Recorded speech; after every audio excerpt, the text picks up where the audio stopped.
Okay, so what we're doing is building a feeder for the UNhive, the top bar hive feeder that I've kind of found that would work for what I do.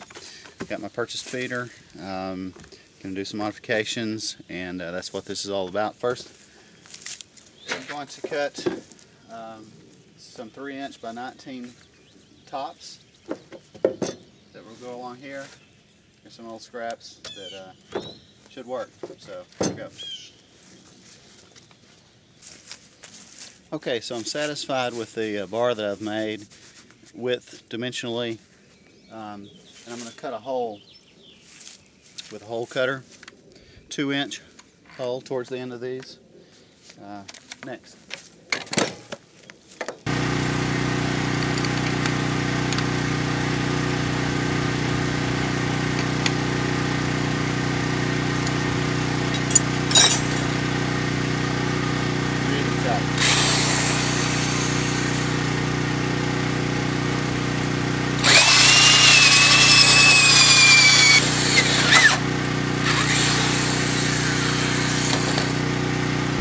Okay, so this is 1 1/8" oak, and the hardest part is getting the plug out of it.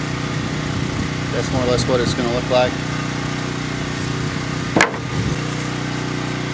Okay, so I'm going to cover this hole with some screen. Use window screen. I prefer 7 mesh hardware cloth. You'll have to use 10 snips to really cut this very well.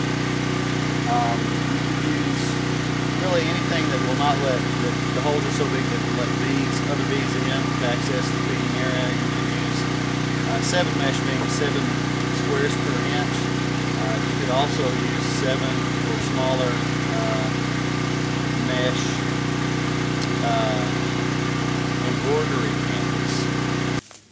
Okay, so I don't know if I got that filmed or not, but what I did was I cut this area out down to the point of the bottom of this wooden spacer that I put in here, so it allowed me a little easier access to fix the float, or you know, the little bit of loss of volume in this is not that big a deal, and if it gives the bees a little easier time in and out also, that's good for me. So let me get a float and we'll put it in there.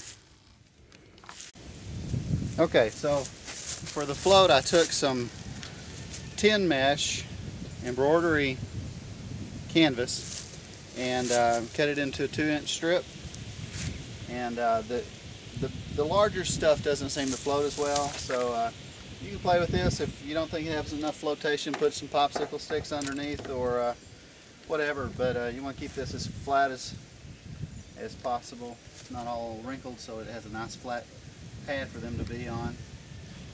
Pour some water in there, test it out, and that's the feeder.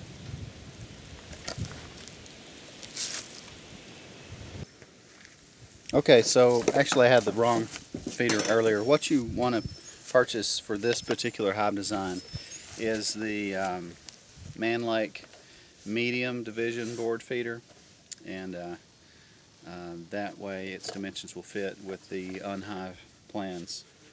Okay, so let me trim this one out real quick. I'm going to take this lip off of here so that it will be a flush 3" all the way down, and we'll proceed.